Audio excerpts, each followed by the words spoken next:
Hi friends, ಎಲ್ಲಿಗೂ ನಮಸ್ಕಾರ. Welcome to my YouTube channel. ಎಲ್ಲರೂ ಹೇಗಿದ್ದೀರಿ? ಚೆನ್ನಾಗಿದ್ದೀರಿ ಅಲ್ವಾ? ಇದು ಗುರುವಾರದ ಲಾಗ್ ಆಗಿರುತ್ತೆ. ಅಂದರೆ ನಿನ್ನೆ ಶುಕ್ರವಾರ ಅಪ್ಲೋಡ್ ಮಾಡಬೇಕಿತ್ತು. ಶುಕ್ರವಾರ ನಾನು ಪೂಜೆ ಲಾಗ್ನ ಅಪ್ಲೋಡ್ ಮಾಡಿದ್ದೆ ಅಲ್ವಾ? ಹಾಗಾಗಿ ಈ ಲಾಗ್ನ ಇವತ್ತು ಅಂದರೆ ಶನಿವಾರ ಅಪ್ಲೋಡ್ ಮಾಡೋಣ ಅಂತ ಅಂದ್ಬಿಟ್ಟು ಇವತ್ತು ಮಾಡ್ತಾ ಇದ್ದೀನಿ. ಹಾಗೆ ಇವಾಗ ಬೆಳಗ್ಗಿನ ಕೆಲಸ ಎಲ್ಲ ಮುಗಿದಿದೆ. ಎಲ್ಲ ಕೆಲಸ ಆದ ನಂತರ ಇಲ್ಲಿ ಇವಾಗ ನಾನು ನೀರು ಕುಡಿತಾ ಇದ್ದೀನಿ. ನೀರು ಕುಡಿದ್ಬಿಟ್ಟು ಮುಂದಿನ ಕೆಲಸಗಳನ್ನು ಶುರು ಮಾಡೋಣ ಅಂತ ಅಂದ್ಕೊಂಡಿದ್ದೀನಿ. ಹಾಗೆ ಇವತ್ತು ತಿಂಡಿಗೆ ಇಡ್ಲಿ ಮಾಡಿದ್ದೆ. ಇವತ್ತು ಕೂಡ ಅಷ್ಟೇ, ಇಡ್ಲಿ ತುಂಬಾ ಚೆನ್ನಾಗಿ ಬಂದಿತ್ತು, ತುಂಬ ಸಾಫ್ಟಾಗಿ ಬಂದಿತ್ತು. ನಾನು ಮಾಮೂಲಿಯಾಗಿ ದೋಸೆ ಅಕ್ಕಿ ಎಲ್ಲ ಇರುತ್ತಲ್ವ, ರೇಷನ್ ರೈಸ್ ಇರುತ್ತಲ್ವ, ಅದರಿಂದನೇ ಮಾಡಿರುವಂಥದ್ದು. ಇಡ್ಲಿ ಅಕ್ಕಿನ ತಂದು ಮಾಡಿಲ್ಲ, ತುಂಬ ಸಾಫ್ಟಾಗಿತ್ತು. ಲಾಸ್ಟ್ ಟೈಮ್ ಮಾಡಿದ್ದಕ್ಕಿಂತ ಕೂಡ ಇದು ತುಂಬಾ ಸಾಫ್ಟಾಗಿ ಬಂದಿತ್ತು ಅಂತ ಅನ್ನಿಸ್ತಾ ಉಂಟು ನನಗೆ. ಒಂದೊಂದು ಸಲ ಹಾಗೇ ಹಿಟ್ಟು ಚೆನ್ನಾಗಿ ಹುದುಗ್ ಬಂದರೆ ಮಾತ್ರ ಇಡ್ಲಿ ಚೆನ್ನಾಗಾಗೋದು. ಹಾಗಾಗಿ ಇವತ್ತು ಕೂಡ ಅಷ್ಟೇ ಇಡ್ಲಿ ತುಂಬಾ ಚೆನ್ನಾಗಿ ಬಂದಿತ್ತು. ಹಾಗೆ ಸಾಂಬಾರು ಮಾಡಿದ್ದೆ ಇವತ್ತು ನಾನು, ತರಕಾರಿ ಏನೋ ಹಾಕದೆ ಸಾಂಬಾರು ಮಾಡಿದೆ. ಈ ಸಾಂಬಾರು ರೆಸಿಪಿನ ನಾನು ಆಲ್ರೆಡಿ ಶೇರ್ ಮಾಡಿದ್ದೀನಿ ಲಾಸ್ಟ್ ವ್ಲಾಗಲ್ಲಿ.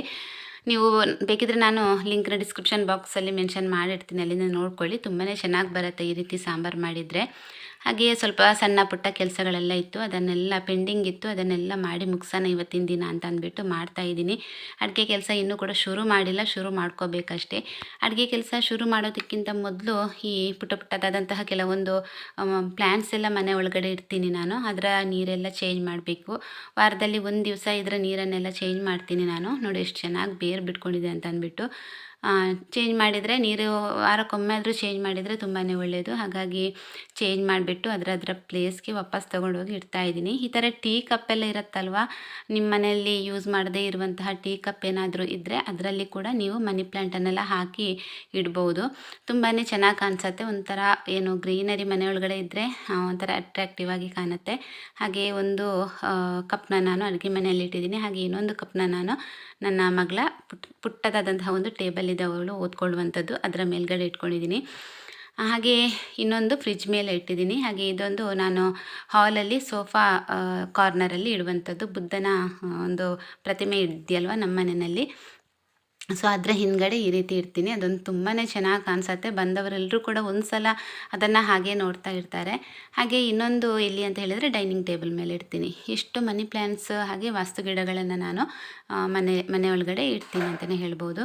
ನಂತರ ಆ ಕೆಲಸ ಎಲ್ಲ ಆದ ನಂತರ ಮಗಳಿಗೆ ಜ್ಯೂಸ್ ಮಾಡಿಕೊಡೋಣ ಅಂತ ಅಂದ್ಬಿಟ್ಟು ಇಲ್ಲಿ ಮೂಸಂಬಿ ಹಣ್ಣನ್ನು ತೊಗೋತಾ ಇದ್ದೀನಿ. ಮಗ ಕೂಡ ಮನೆಯಲ್ಲಿದ್ದ, ಹಾಗಾಗಿ ಅವನಿಗೆ ಕೂಡ ಸೇರಿಸಿ ಮಾಡೋಣ ಅಂತ ಅಂದ್ಬಿಟ್ಟು 3 ಮೂಸಂಬಿ ಹಣ್ಣನ್ನು ತೊಗೊಂಡಿದ್ದೀನಿ. ವಾರ್ಮ್ ಜ್ಯೂಸ್ ಮಾಡ್ತಾ ಇರೋದು, ಕೋಲ್ಡ್ ಏನೋ ಐಸ್ ಕ್ಯೂಬ್ ಎಲ್ಲ ಹಾಕಿ ಮಾಡಲ್ಲ ನಾನು. ಹಾಗೆ ವಾರ್ಮ್ ಮಾಡ್ಕೊಂಡಿದ್ದೀನಿ. ಸ್ವಲ್ಪನೇ ಸಕ್ಕರೆ ಸೇರಿಸಿ ಮಾಡ್ತಾಯಿದ್ದೀನಿ. ಸ್ವಲ್ಪ ಸಿಹಿಗೆ ಅಂತ ಅಂದ್ಬಿಟ್ಟು ಸ್ವಲ್ಪ ಸಕ್ಕರೆ ಸೇರಿಸ್ಕೊಂಡಿದ್ದೀನಿ ಅಷ್ಟೇ. ಹಾಗೆ ಈ ಥರ ಮಕ್ಕಳಿಗೇನಾದರೂ ಮಾಡಿ ಕೊಡ್ತಾ ಇರಬೇಕಿದ್ರೆ ನಾನು ಒಂದೊಂದು ಸಲ ಯೋಚನೆ ಮಾಡ್ತೀನಿ, ಮಕ್ಕಳಿಗೋಸ್ಕರನೇ ಅಂತ ಅಂದ್ಬಿಟ್ಟು ಮಾಡ್ತೀನಲ್ವಾ, ನನಗೋಸ್ಕರ ಅಂತ ಅಂದ್ಬಿಟ್ಟು ನಾನು ಮಕ್ಕಳಿಗೆ ಮಾಡ್ತಾ ಇರಬೇಕಿದ್ರೆ ಸ್ವಲ್ಪ ಕ್ವಾಂಟಿಟಿ ಜಾಸ್ತಿ ಯಾಕೆ ಮಾಡಲ್ಲ ಅಂತ ಒಂದೊಂದು ಸಲ ಯೋಚನೆ ಆಗುತ್ತೆ ನನಗೆ ಏನಂತ ಹೇಳಿದರೆ, ಮಕ್ಕಳ ಹೊಟ್ಟೆ ತುಂಬಿದರೆ ಏನೋ ನನ್ನ ಹೊಟ್ಟೆ ತುಂಬಿದಾಗನೇ ಆಗುತ್ತೆ ನನಗೆ. ಸಂಜೆ ಟೈಮಿಗೆ ಒಂದೊಂದು ಸಲ ಸ್ನ್ಯಾಕ್ಸ್ ಮಾಡುವಾಗಲೂ ಅಷ್ಟೇ, ಮಕ್ಕಳಿಗೋಸ್ಕರ ಅಂತ ಯಾವುದನ್ನು ನಾನು ಸ್ಪೆಷಲಾಗಿ ಮಾಡ್ತೀನಿ ನೋಡಿ, ಅದು ಮಕ್ಕಳಿಗೋಸ್ಕರನೇ ಅಂತ ಮಾಡ್ತೀನಿ ನಾನು. ಅದನ್ನು ನಾನು ತಿನ್ನೋದಿರ್ಬೋದು, ಹಸ್ಬೆಂಡ್ಗೆ ಕೊಡೋದಿರ್ಬೋದು, ಈ ಥರ ನನಗೊಂದು ತಲೆಗೆ ಹೋಗಲ್ಲ ಅಂತ ಅನ್ಸುತ್ತೆ. ಅಂದರೆ ಮಕ್ಕಳಿಗೋಸ್ಕರ ಅಂತ ಮಾಡ್ತೀನಲ್ವಾ, ಅದು ಅವರಿಗೆ ಇರಲಿ ಅಂತ ಅಂದ್ಬಿಟ್ಟು ಅವರಿಗೆ ಎಷ್ಟು ಬೇಕೋ ಅಷ್ಟು ಮಾತ್ರ ಮಾಡ್ತೀನಿ. ನಮ್ಮ ಹಸ್ಬೆಂಡ್ ಒಂದೊಂದು ಸಲ ನೈಟ್ ಬಂದು ಕೇಳ್ತಾರೆ, ಏನು ಕೊಟ್ಟಿದ್ದಿ ಸಂಜೆ ಟೈಮ್ಗೆ ಮಕ್ಕಳಿಗೆ ಸ್ನ್ಯಾಕ್ಸಿಗೆ ಅಂತ ಅಂದ್ಬಿಟ್ಟು. ಆವಾಗ ಹೇಳ್ತೀನಿ, ಈ ಥರ ಜ್ಯೂಸ್ ಕೊಟ್ಟಿದ್ದೀನಿ, ಈ ಥರ ತಿಂಡಿಗಳನ್ನು ಮಾಡಿಕೊಟ್ಟಿದ್ದೀನಿ ಅಂತ ಅಂದ್ಬಿಟ್ಟು. ನೀನು ತಿಂದಿಯಾ ಅಂತ ಕೇಳ್ತಾರೆ. ನನಗೆ ಆವಾಗ ಇಲ್ಲ ಅಂತ ಹೇಳ್ತೀನಿ, ನಾನು ತಿಂದಿಲ್ಲ ಅಂತ ಬೈತಾರೆ ನನಗೆ. ಅವರಿಗೆ ಕೊಡಬೇಕಿದ್ರೆ ನೀನು ಕೂಡ ಸ್ವಲ್ಪ ತಿನ್ನು, ಜ್ಯೂಸ್ ಎಲ್ಲ ಮಾಡಿಕೊಟ್ರೆ ನೀನು ಕೂಡ ಕುಡಿ ಅಂತ ಹೇಳ್ತಾರೆ. ಆದರೆ ನನಗೆ ಯಾಕೋ ಅದು ಬೇಡ ಅಂತ ಅನಿಸುತ್ತೆ ನನಗೆ. ಅಂದರೆ ಮಕ್ಕಳಿಗಿರಲಿ, ಏನೇ ಇವಾಗ ಫ್ರೂಟ್ಸು ಮನೆಗೆ ತಂದರೂ ಕೂಡ ಅಷ್ಟೇ, ಮಕ್ಕಳಿಗಿರಲಿ ಅಂತ ಆಗತ್ತೆ. ಇದು ನನಗೆ ಮಾತ್ರ ಆಗೋದು ಅಲ್ಲ, ಎಲ್ಲ ತಾಯಂದ್ರಿಗೂ ಕೂಡ ಆಗುತ್ತಾ ಅಂತ ಗೊತ್ತಿಲ್ಲ ನನಗೆ. ನಿಮಗೆ ಕೂಡ ಈ ರೀತಿ ಆಗತ್ತಾ, ಈ ರೀತಿ ಮನಸ್ಸಿಗೆ ಬರುತ್ತಾ ಅಂತ ನನಗೆ ಕಮೆಂಟ್ ಬಾಕ್ಸಲ್ಲಿ ಕಮೆಂಟ್ ಮಾಡಿ ತಿಳಿಸಿ. ಹಾಗೆ ಇನ್ನೊಂದೇನು ಹೇಳಬೇಕು ಅಂತ ಹೇಳಿದರೆ, ಈ ಅಪ್ಪ ಅಮ್ಮ ಅನ್ನೋರು ಮಕ್ಕಳಿಗೆ ಎಷ್ಟೊಂದು ತ್ಯಾಗ ಮಾಡ್ತಾರಲ್ವ. ನನಗೆ ಇವಾಗ ನಾನು ಯಾವಾಗ ಅಮ್ಮ ಆಗಿದ್ದೀನಿ ನೋಡಿ, ಆ ನಂತರದ ದಿನಗಳಿಂದ ನಾನು ತುಂಬಾ ತ್ಯಾಗ ಮಾಡ್ತಾ ಇದ್ದೀನಿ ಅಂತ ಅನಿಸುತ್ತೆ. ಇಡೀ ಜೀವನನೇ ಮಕ್ಕಳು ಆದ ನಂತರ ಇಡೀ ಜೀವನನೇ ಅಪ್ಪ ಅಮ್ಮ ಮಕ್ಕಳಿಗೋಸ್ಕರ ಅಂತ ತ್ಯಾಗ ಮಾಡ್ತಾನೇ ಬರ್ತಾರೆ. ಅಂಥದ್ರಲ್ಲಿ ಕೆಲವೊಬ್ಬರು ಮಕ್ಕಳು ಅದನ್ನು ಒಂದು ಚೂರು ತಲೆಗೆ ತಗೊಳ್ಳದೆ, ಒಂದು ಸ್ವಲ್ಪನೂ ಅದರ ಬಗ್ಗೆ ಗಮನ ಕೊಡದೆ, ಯೋಚನೆ ಮಾಡದೆ, ಅಪ್ಪ ಅಮ್ಮ ಏಜ್ ಆದಾಗ ಏನು ಮಾಡ್ತಾರೆ, ವೃದ್ಧಾಶ್ರಮಕ್ಕೆ ಕಳಿಸ್ತಾರೆ, ಅವರನ್ನು ಅರ್ಧಕ್ಕೆ ಬಿಟ್ಬಿಡ್ತಾರೆ. ಈ ರೀತಿ ಎಲ್ಲ ಮಾಡ್ತಾರಲ್ವ. ಆ ರೀತಿಯೆಲ್ಲ ನನಗೆ ಇವಾಗ ಮೊಬೈಲಲ್ಲಿ ಟಿ ವಿನಲ್ಲೆಲ್ಲ ನೋಡಬೇಕಿದ್ರೆ ತುಂಬಾ ಬೇಜಾರಾಗುತ್ತೆ. ವೃದ್ಧಾಶ್ರಮದಲ್ಲಿ ತುಂಬ ಜನ ವೃದ್ಧರನ್ನು ನೋಡಿದಾಗ ಮನಸ್ಸಿಗೆ ತುಂಬ ಬೇಜಾರಾಗುತ್ತೆ. ಎಷ್ಟೊಂದು ಕಷ್ಟಪಟ್ಟು ಅಪ್ಪ ಅಮ್ಮ ಸಾಕ್ತಾರೆ ಮಕ್ಕಳನ್ನ, ಮಕ್ಕಳು ಈ ರೀತಿ ಮಾಡೋದಾ ಅಂತ ಅನಿಸುತ್ತೆ ಒಂದೊಂದು ಸಲ. ಇವಾಗ ಎಕ್ಸಾಂಪಲ್ ನಮ್ಮನ್ನೇ ತಗೊಳ್ಳಿ. ಇವಾಗ ನನ್ನ ವ್ಯೂವರ್ಸ್ ಎಷ್ಟೋ ಜನ ಪೇರೆಂಟ್ಸ್ ಇದ್ದೀರಾ, ನೀವು ಕೂಡ ನಿಮಗೆ ನೀವು ಕ್ವಶನ್ ಹಾಕ್ಕೊಳ್ಳಿ, ನಾವು ಕೂಡ ಎಷ್ಟು ತ್ಯಾಗ ಮಾಡಿದ್ದೀವಿ ಅಂತ ಅಂದ್ಬಿಟ್ಟು. ಎಕ್ಸಾಂಪಲ್ ಇವಾಗ ಚಿಕ್ಕ ಮಕ್ಕಳಿರ್ತಾರೆ, ನೈಟ್ ಪೂರ್ತಿ ನಿದ್ರೆ ಗೆಟ್ಟು ಅದನ್ನು ಆ ಮಕ್ಕಳನ್ನು ದೊಡ್ಡದು ಮಾಡಿರ್ತಾರೆ. ಹಾಗೆ ಮಗು ಹುಟ್ಟಿದಾಗಿನಿಂದ ಶುರು ಮಾಡ್ಕೋತಾರೆ ಪೇರೆಂಟ್ಸ್ ಪ್ರತಿಯೊಂದನ್ನು ಕೂಡ ತ್ಯಾಗ ಮಾಡೋದಕ್ಕೆ. ಅವರ ಆಸೆಗಳಿರ್ಬೋದು, ಅವರ ಕನಸುಗಳಿರ್ಬೋದು, ಎಲ್ಲವೂ ಮಕ್ಕಳು ಅಂತಂದ್ಬಿಟ್ಟು ಬರೀ ಮಕ್ಕಳ ಬಗ್ಗೆನೇ ಚಿಂತೆ ಮಾಡ್ತಾರೆ. ಅಪ್ಪ ಅಮ್ಮ ಅವರ ಆಸೆಗಳನ್ನು ಪ್ರತಿಯೊಂದನ್ನು ಕೂಡ ಕೊಲ್ತಾ ಬರ್ತಾರೆ ಅಂತಲೇ ಹೇಳ್ಬೋದು. ಅಲ್ಲಲ್ಲೇ ಚಿವುಟಿ ಹೋಗುತ್ತೆ ಅಂತಲೇ ಹೇಳ್ಬೋದು. ಕೆಲವೊಂದು ವಿಷಯದಲ್ಲಿ ನಾವು ಆಸೆ ಪಡ್ತೀವಿ, ಇದು ಬೇಕು ನಮಗೆ ತಗೋಬೇಕು ಅಂತ ಅಂದಾಗ ಬೇಡ, ಮಕ್ಕಳಿಗೆ ಅದು ಆಗಬೇಕಲ್ವ, ಮಕ್ಕಳಿಗೆ ಅದಕ್ಕಾಗಬೇಕು ಇದಕ್ಕಾಗಬೇಕು, ಏನಾದರೂ ಒಂದು ಸ್ವಲ್ಪ ದುಡ್ಡು ಕೂಡಿಟ್ಟಿದ್ದೀವಿ, ಅದರಿಂದ ಏನಾದರೂ ಒಂದು ವಸ್ತು ತೊಗೊಳ್ಳೋಣ ಅಂತ ಅಂದಾಗ ಇಲ್ಲ, ಮಕ್ಕಳ ಎಜುಕೇಷನ್ಗೆ ಆಗಬೇಕು, ಮಕ್ಕಳ ಫ್ಯೂಚರ್ಗೆ ಆಗಬೇಕು ಅಂತ ಮಕ್ಕಳ ಬಗ್ಗೆನೇ ಮಕ್ಕಳು ಮಕ್ಕಳು ಮಕ್ಕಳು ಅಂತ ಅಂದ್ಬಿಟ್ಟು ಮಕ್ಕಳ ಬಗ್ಗೆನೇ ಚಿಂತೆ ಮಾಡ್ತೀವಿ ಅಂತ ಹೇಳಿದರೆ ಖಂಡಿತ ತಪ್ಪಾಗಲಾರ್ದು. ಇದು ಎಲ್ಲ ಪೇರೆಂಟ್ಸ್ ಕೂಡ ಇದೇ ರೀತಿ ಮಾಡ್ತಾರೆ ಅಂತ ಅನ್ಕೋತೀನಿ ನಾನು. ಎಲ್ಲ ಪೇರೆಂಟ್ಸ್ಗೂ ಕೂಡ ಅಷ್ಟೇ ಮಕ್ಕಳ ಮೇಲಿನ ಒಂದು ಜವಾಬ್ದಾರಿ ಅಂತ ಅನ್ನೋದು ಇದ್ದೇ ಇರುತ್ತಲ್ವ.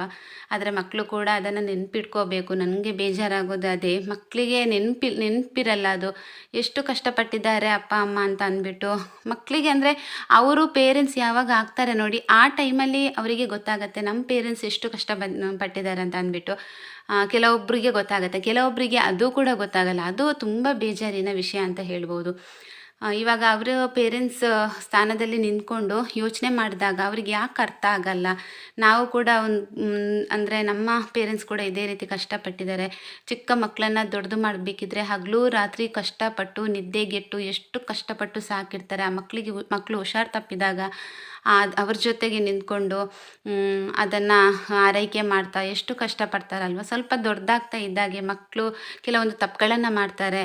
ಆವಾಗ ಅವರಿಗೆ ಸಪೋರ್ಟಾಗಿ ನಿಂತ್ಕೊಂಡು ಎಲ್ಲ ರೀತಿಯಿಂದ ಕೂಡ ಬುದ್ಧಿ ಮಾತುಗಳನ್ನು ಹೇಳ್ಕೊಂಡು ಪ್ರತಿ ಒಂದು ಸ್ಟೆಪ್ನಲ್ಲಿ ಕೂಡ ಅಪ್ಪ ಅಮ್ಮ ಜೊತೆಗಿರ್ತಾರೆ ಅಂತ ಹೇಳಿದರೆ ಖಂಡಿತ ತಪ್ಪಾಗಲಾರ್ದು ಅಂತಲೇ ಹೇಳ್ತೀನಿ. ಹಾಗೆ ಹೀಗೆ ಯೋಚನೆ ಮಾಡ್ತಾ ಇರಬೇಕಿದ್ರೆ, ಕೆಲಸ ಮಾಡ್ತಾ ಇರಬೇಕಿದ್ರೆ ಈ ಮಾತುಗಳನ್ನು ನಿಮ್ಮ ಜೊತೆ ಶೇರ್ ಮಾಡಬೇಕು ಅಂತ ಅನ್ನಿಸ್ತು.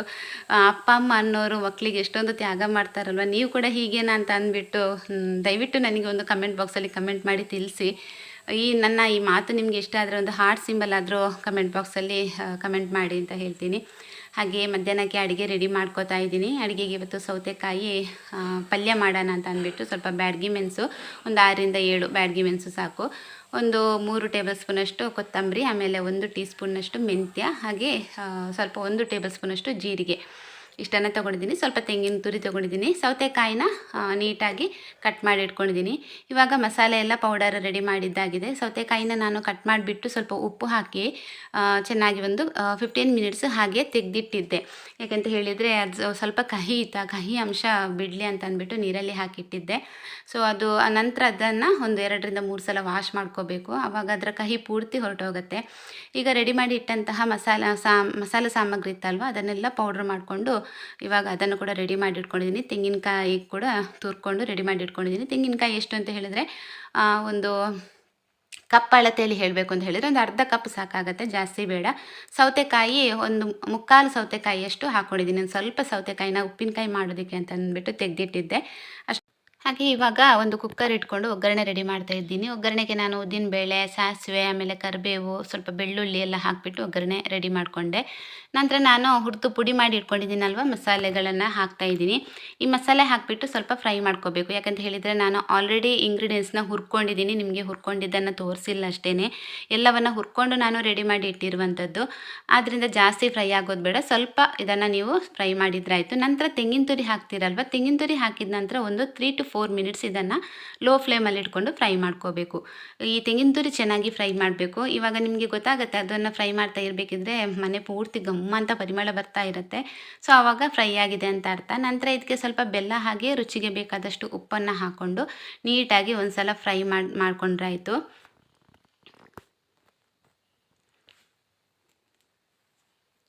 ಒಂದು 2 ಮಿನಿಟ್ಸ್ ಇದನ್ನು ಹಾಗೆ ಫ್ರೈ ಮಾಡಿ.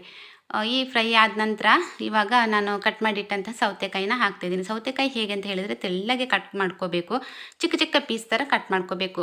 ಸಿಪ್ಪೆನ ತೆಗಿಬೇಡಿ, ಸಿಪ್ಪೆ ಇರಲಿ ಹಾಗೇ ಇರಲಿ, ತುಂಬ ಚೆನ್ನಾಗಾಗುತ್ತೆ ಸಿಪ್ಪೆ ಇದ್ದರೆ. ಇವಾಗ ಚೆನ್ನಾಗಿ ಮಿಕ್ಸ್ ಮಾಡ್ಕೋಬೇಕು. ಮಿಕ್ಸ್ ಮಾಡಿದ ನಂತರ ಇವಾಗ ನೀರು ಹಾಕೋಬೇಕು. ಎಷ್ಟು ಗೊತ್ತಾ, ಒಂದು 3ರಿಂದ 4 ಟೇಬಲ್ ಸ್ಪೂನ್ ಅಷ್ಟೇ, ಜಾಸ್ತಿ ಹಾಕೋಬೇಡಿ. ಅಂದರೆ ನಾನಿಲ್ಲಿ ಸೌತೆಕಾಯಿ ಸುಕ್ಕ ಮಾಡ್ತಾಯಿದ್ದೀನಿ, ಪಲ್ಯ ಅಂತ ಹೇಳಿದ್ದೆ ಕಾಣಬೇಕು, ಪಲ್ಯ ಅಲ್ಲ, ಸೌತೆಕಾಯಿ ಸುಕ್ಕ ಮಾಡ್ತಾಯಿದ್ದೀನಿ. ಮಂಗಳೂರು ಸೌತೆಕಾಯಿ ಹಾಕಿಬಿಟ್ಟು ಸುಕ್ಕ ಮಾಡೋದು. ಸೊ ಹಾಗಾಗಿ ಜಾಸ್ತಿ ನೀರು ಹಾಕಿದರೆ ಸಾರಾಗುತ್ತೆ, ಸುಕ್ಕ ಹೋಗಿ ಸಾರಾಗುತ್ತೆ ಮತ್ತು. ಹಾಗಾಗಿ ಸ್ವಲ್ಪ ಒಂದು 3ರಿಂದ 4 ಟೇಬಲ್ ಸ್ಪೂನಷ್ಟು ನೀರು ಹಾಕಿದರೆ ಆಯಿತು. ಇವಾಗ ಕುಕ್ಕರ್ನ ನಾನಿಲ್ಲಿ ಲಿಡ್ ಕ್ಲೋಸ್ ಮಾಡಿ ಒಂದು 2 ವಿಷಲ್ ಕೂಗಿಸ್ಕೊಂಡಿದ್ದೀನಿ. ನೀವು ಬೇಕಿದ್ರೆ 1 ವಿಷಲ್ ಕೂಡ ಕೂಗಿಸ್ಕೋಬೋದು. ನನ್ನ ಕುಕ್ಕರಲ್ಲಿ 2 ವಿಷಲ್ ಬೇಕಾಗುತ್ತೆ ಸೌತೆಕಾಯಿ ಬೇಯೋದಕ್ಕೆ. ಓಕೆ, ಇವಾಗ ಈ ಸೈಡಲ್ಲಿ ಸೌತೆಕಾಯಿ ಸುಕ್ಕ ರೆಡಿ ಆಗ್ತಾಯಿದೆ. ಈ ಸೈಡಲ್ಲಿ ನಾನು ಏನು ಮಾಡಿದೆ ಅಂತ ಹೇಳಿದರೆ, ಸೌತೆಕಾಯಿಂದ ಸ್ವಲ್ಪ ಚಿಕ್ಕ ಚಿಕ್ಕ ಪೀಸ್ ಥರ ಇದನ್ನು ಕಟ್ ಮಾಡಿಬಿಟ್ಟು ಸಪ್ರೇಟಾಗಿ ಎತ್ತಿಟ್ಕೊಂಡಿದ್ದೀನಿ. ಒಂದು ಸೌತೆಕಾಯಿಯಿಂದ ಸ್ವಲ್ಪ ಸಪ್ರೇಟಾಗಿ ಒಂದು ಪೀಸ್ನ ತೊಗೊಂಡು ಈ ರೀತಿ ಕಟ್ ಮಾಡಿ ಇಟ್ಕೊಂಡಿದ್ದೀನಿ. ನಂತರ ಇವಾಗ ಉಪ್ಪಿನಕಾಯಿ ಮಾಡೋಣ ಅಂತ. ಹೇಗೂ ನವರಾತ್ರಿ ಅಲ್ವಾ, ನಮಗೇನು ಉಪ್ಪಿನಕಾಯಿ ಬೇಕೇ ಬೇಕಾಗುತ್ತೆ. ಸೊ ಹಾಗಾಗಿ ಸೌತೆಕಾಯಿಂದ ಉಪ್ಪಿನಕಾಯಿ ರೆಡಿ ಮಾಡಿದರೆ ಒಂದು 3 to 4 ಡೇಸ್ ಫ್ರಿಜ್ಜಲ್ಲಿ ಇಟ್ಕೊಂಡು ಹಾಗೆ ತಿನ್ಬೋದು. ಜಾಸ್ತಿ ದಿನ ಏನೋ ಅದು ಅಷ್ಟೊಂದು ಒಳ್ಳೆಯದಾಗಲ್ಲ ತಿನ್ನೋದಕ್ಕೆ, ಅಷ್ಟೇ 3 to 4 ಡೇಸ್. ಅದಕ್ಕೋಸ್ಕರ ಸ್ವಲ್ಪ ಮಾಡ್ತಾಯಿದ್ದೀನಿ. ಹಾಗಾಗಿ ಇದಕ್ಕೆ ನಾನು ಸ್ವಲ್ಪ ಒಂದು 4ರಿಂದ 5 ಬ್ಯಾಡಗಿ ಮೆಣಸು, ಸ್ವಲ್ಪ ಹುಣಸೆ ಹಣ್ಣು, ಆಮೇಲೆ ಒಂದು ಅರ್ಧ ಸ್ಪೂನಷ್ಟು ಸಾಸಿವೆ, ಸ್ವಲ್ಪ ಅರಿಶಿನ ಪೌಡರ್ನ ಹಾಕಿಬಿಟ್ಟು ಇವಾಗ ಮಸಾಲೆ ರುಬ್ಕೊಂಡಿದ್ದೀನಿ. ಹಾಗೆ ಸೌತೆಕಾಯಿಗೆ ಕೂಡ ಅಷ್ಟೇ ಸ್ವಲ್ಪ ಉಪ್ಪು ಹಾಕ್ಕೊಂಡಿದ್ದೀನಿ ನಾನು ಮೊದಲೇ. ಈಗ ರುಬ್ಬಿಟ್ಟಿರುವಂತಹ ಈ ಮಸಾಲೆ ಏನಿದೆ ನೋಡಿ, ಅದನ್ನು ಹಾಕಿಬಿಟ್ಟು ಒಂದು ಸಲ ಉಪ್ಪು ವಾಪಸ್ ಚೆಕ್ ಮಾಡ್ತಾಯಿದ್ದೀನಿ. ಸ್ವಲ್ಪ ಕಡಿಮೆ ಅಂತ ಅನ್ನಿಸ್ತು. ಸ್ವಲ್ಪ ಉಪ್ಪು ಸೇರಿಸಿಬಿಟ್ಟು ನೀಟಾಗಿ ಮಿಕ್ಸ್ ಮಾಡಿ ಪುಟ್ಟದಾದಂತಹ ಒಂದು ಗ್ಲಾಸ್ ಬಾಟಲ್ ಬರುತ್ತಲ್ವ, ಅದರಲ್ಲಿ ತುಂಬಿಸಿ ಆಮೇಲೆ ಫ್ರಿಜ್ಜಲ್ಲಿ ಎತ್ತಿಡೋದು. ಹೊರಗಡೆ ಇಟ್ಟರೆ 1 ಡೇ ಏನು ಹಾಳಾಗಲ್ಲ, ನೆಕ್ಸ್ಟ್ ಸೆಕೆಂಡ್ ಡೇಗೆ ಸ್ವಲ್ಪ ಹಾಳಾದಾಗ ಆಗುತ್ತೆ. ಹಾಗಾಗಿ ಇದನ್ನು ಫ್ರಿಜ್ಜಲ್ಲಿ ಎತ್ತಿಟ್ಟರೆ ಆರಾಮಾಗಿ ನಮಗೆ ಯೂಸ್ ಮಾಡ್ಕೋಬೋದು. ತುಂಬಾ ಚೆನ್ನಾಗಾಗುತ್ತೆ. ದೇವಸ್ಥಾನದಲ್ಲೆಲ್ಲ ಮಾಡ್ತಾರಲ್ವ, ತುಂಬಾ ಇಷ್ಟ ನನಗೆ ದೇವಸ್ಥಾನದಲ್ಲಿ ಮಾಡುವಂಥ ಉಪ್ಪಿನಕಾಯಿ. ಇದೇ ಥರ ಮಾಡ್ತಾರೆ ಇನ್ಸ್ಟೆಂಟಾಗಿ. ಹಾಗೆ ಸೌತೆಕಾಯಿ ಸುಕ್ಕ ಕೂಡ ರೆಡಿಯಾಗಿದೆ. ನಾನು ಸುಕ್ಕ ರೆಡಿಯಾದ ನಂತರ ವೀಡಿಯೋ ಮಾಡಿದ್ದ ಕ್ಲಿಪ್ ಎಲ್ಲಿ ಹೋಗಿದೆ ಅಂತಲೇ ಗೊತ್ತಾಗ್ತಾಯಿಲ್ಲ, ಮಿಸ್ ಆಗಿದೆ ಅಂತ ಕಾಣಿಸುತ್ತೆ ನನಗೆ. ಎಷ್ಟು ಹುಡುಕಿದ್ರೂ ಸಿಕ್ಕಿಲ್ಲ. ಸೌತೆಕಾಯಿ ಪಲ್ಯ ಮಾತ್ರ ತುಂಬಾ ಚೆನ್ನಾಗಿ ಆಗಿತ್ತು. ಅದೇ ರೀತಿ ಒಂದು ಸಲ ಟ್ರೈ ಮಾಡಿ ನೀವು. ಲಿಡ್ ಕ್ಲೋಸ್ ಮಾಡಿ 1 ವಿಷಲ್ ಇಲ್ಲ ಅಂತ ಹೇಳಿದ್ರೆ 2 ವಿಷಲ್ ಕೂಗಿಸಿದ್ರೆ ಸಾಕು, ಸೌತೆಕಾಯಿ ಸುಕ್ಕ ಕೂಡ ರೆಡಿ ಆಗುತ್ತೆ. ಇವಾಗ ನಮಗೆ ಇವತ್ತು ಮಧ್ಯಾಹ್ನಕ್ಕೆ ಗಂಜಿ, ಸೌತೆಕಾಯಿ ಸುಕ್ಕ ಹಾಗೆ ಉಪ್ಪಿನಕಾಯಿ. ನಂತರ ಇಲ್ಲಿ ನಾನು ವಾಪಸ್ ಸಂಜೆ ಟೈಮ್ಗೆ ಲಾಗ್ನ ಕಂಟಿನ್ಯೂ ಮಾಡ್ತಾಯಿದ್ದೀನಿ. ಸಂಜೆ ಟೀ ಮಾಡ್ತಾಯಿದ್ದೀನಿ. ಹೊರಗಡೆ ಜೋರು ಮಳೆ ಬರ್ತಾ ಇತ್ತು, ಹಾಗಾಗಿ ಸ್ವಲ್ಪ ಟೀ ಕುಡಿಯೋಣ ಅಂತ. ಇವಾಗ ನವರಾತ್ರಿ ಟೈಮ್ಗೆ, ದಸರಾ ಟೈಮ್ಗೆ ಮಳೆ ಬರುತ್ತಲ್ವ ಪ್ರತಿ ವರ್ಷ ಕೂಡ, ಈ ವರ್ಷ ಕೂಡ ಸ್ಟಾರ್ಟ್ ಆಗಿದೆ.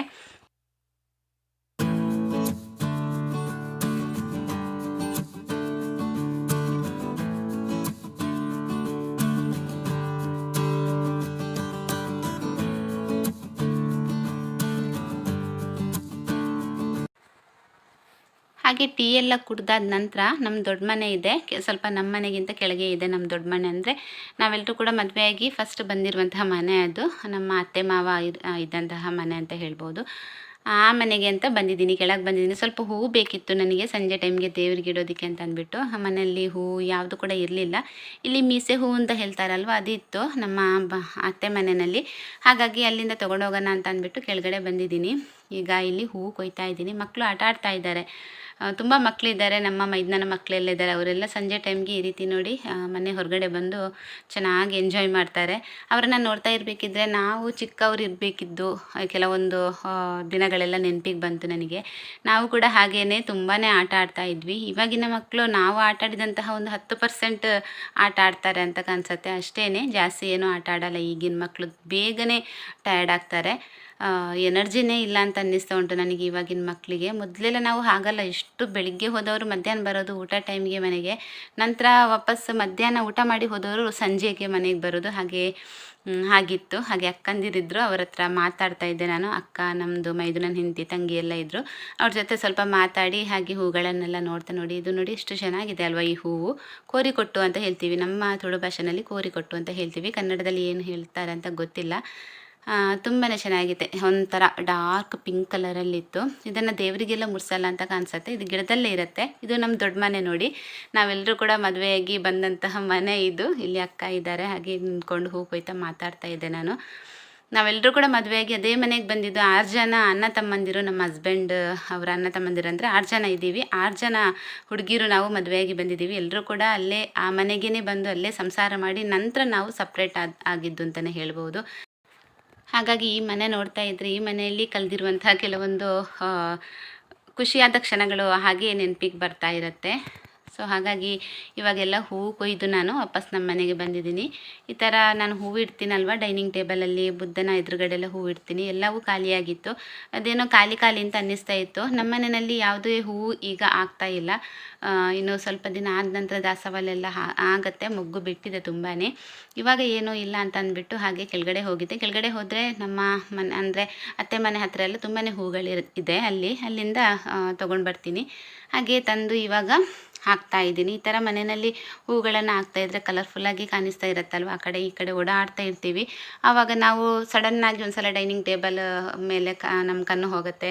ಹಾಗೆ ಸೋಫಾ ಮೇಲೆ ಕೂತ್ಕೊಂಡಾಗ ಬುದ್ಧನ ಎದುರುಗಡೆ ಇಟ್ಟಿರ್ತೀನಲ್ವ, ಅಲ್ಲಿಗೆ ಕೂಡ ಅಷ್ಟೇ ಸೋಫಾದಲ್ಲಿ ಕೂತಿರ್ಬೇಕಾದ್ರೆ ಅಲ್ಲಿಗೆ ಒಂದ್ಸಲ ಕಣ್ಣು ಹೋದಾಗ ಏನೊಂಥರ ಖುಷಿ ಅಂತ ಫೀಲ್ ಆಗುತ್ತೆ. ಸೊ ಹಾಗಾಗಿ ಹೂ ಖಾಲಿ ಆಗೋದಕ್ಕೆ ಬಿಡಲ್ಲ, ಏನಾದರೂ ತಂದು ಹಾಕ್ತಾ ಇರ್ತೀನಿ. ಹಾಗೆ ಸಂಜೆ ಟೈಮಿಗೆ ಮನೆಗೆ ಶ್ರೇಯಾ ಮತ್ತು ಸ್ತುತಿ ಬಂದರು. ಮಕ್ಕಳದ್ದು ನಿಮಗೆ ಪರಿಚಯ ಇದೆ ಅಂತ ಅಂದ್ಕೋತೀನಿ. ಹೊಸ ವ್ಯೂವರ್ಸ್ ಆದರೆ ಪರಿಚಯ ಇರಲಿಕ್ಕಿಲ್ಲ. ಇವ್ರನ್ನ ನನ್ನ ಲಾಗಲ್ಲಿ ತೋರಿಸ್ತಾ ಇರ್ತೀನಿ ನಾನು ಆವಾಗವಾಗ. ಹಾಗೆ ಅಂಗನವಾಡಿಗೆ ಹೋಗಿದ್ದರು. ಅಂಗನವಾಡಿಯಿಂದ ಮನೆಗೆ ಬಂದು ಆಮೇಲೆ ನಮ್ಮ ಮನೆಗೆ ಬಂದರು. ಹಾಗೆ ನನ್ನ ಮಗಳು ವೀಡಿಯೋ ಮಾಡ್ತಾಯಿದ್ಲು. ನಾನು ಹೇಳಿದ್ದೆ ಅವಳಿಗೆ ವೀಡಿಯೋ ಮಾಡು ಮಕ್ಕಳದ್ದು ಅಂತ ಅಂದ್ಬಿಟ್ಟು.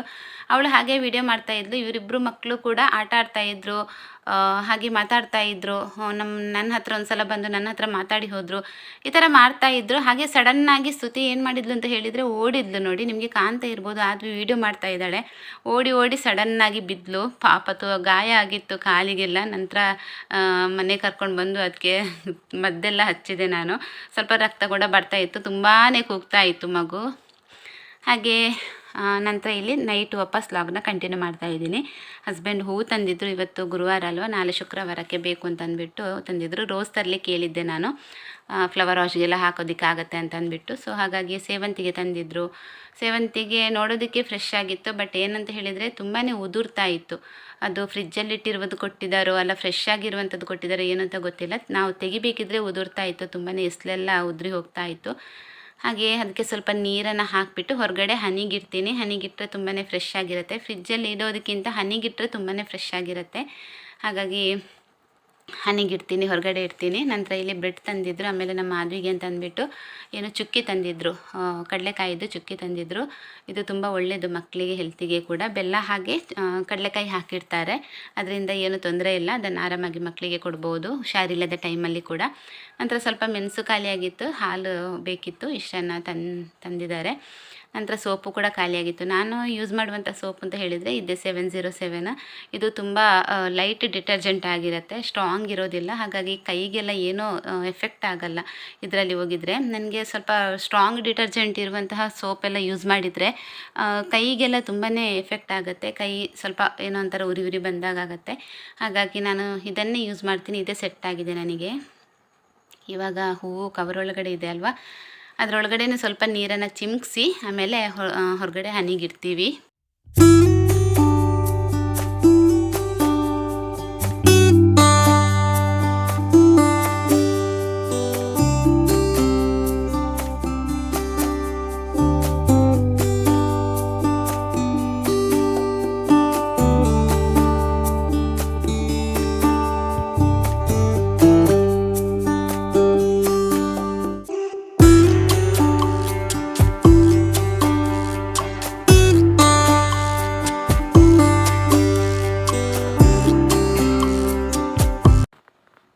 ಇನ್ನು ಗ್ರೋಸರೀಸ್ ನಾನು ತಿಂಗ್ಳಿಗೆ ಒಂದು ಸಲ ಎಲ್ಲ ತರೋದಕ್ಕೆ ಹೇಳಲ್ಲ. ನಮಗೆ ಅಂದರೆ ನಮ್ಮ ಹಸ್ಬೆಂಡ್ ತರೋದು ಕೂಡ ಇಲ್ಲ. ತಿಂಗ್ಳಿಗೆ ಒಂದು ಸಲ ತೊಗೊಂಡು ಬನ್ನಿ ಅಂತ ಹೇಳಿದರೆ ತರೋದೇ ಇಲ್ಲ ಅವರು.